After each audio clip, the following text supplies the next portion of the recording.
The short film Nickel Children came to my attention when I was contacted by its makers, who have their own YouTube channel. Just look up Nickel Children and you'll find it. The film itself is less than 20 minutes and features some very interesting elements as well as some rather confusing faults. The tale this film tells features a young boy named Jack whose parents are killed by thugs while he is hauled into a life of slavery where he is forced to fight other boys in gladiatorial matches for the entertainment of various well-dressed and goggle-clad decadents. As can be expected, Jack excels in the arena and then goes on to lead a rebellion, freeing himself and the other boys before joining up with a woman who has come searching for her son and riding away into the sunset. Nothing too surprising or jarring here.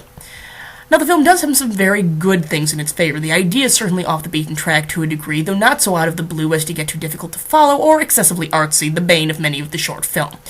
By far the best element, however, are the actors, who carry their roles off perfectly, with Jack's silent, haunted performance expressing perfectly the muted trauma he suffers throughout the short, while the woman who rescues him glows with vitality and a frantic determination to find her son.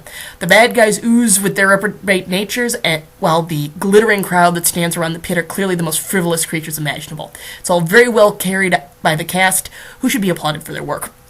On the other hand, however, the film does hit more than a few stumbling blocks. The first nitpick of mine is perhaps the most arbitrary, namely that the costumes worn by most of the cast utterly lack the ability to convince me of the era they're supposed to belong to.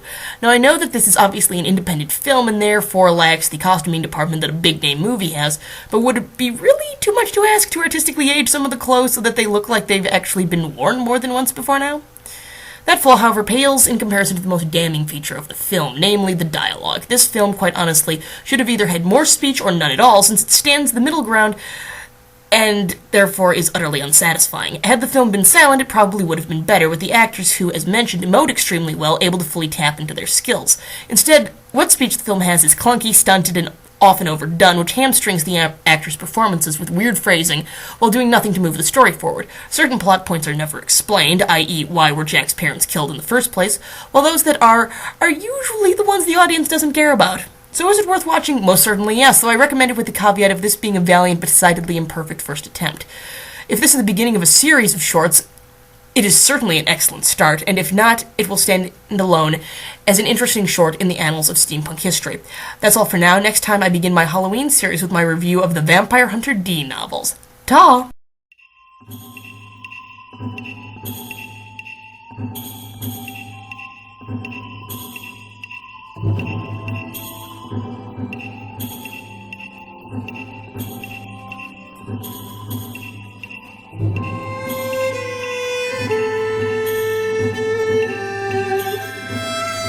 Do I save you from a fate so sweet as being torn to pieces by a loving hand? How do I save you from a voice so soft as that which acquiesces to your instrument? How do I look upon the eyes I love and send them down this path I know it isn't right? How do I make you realize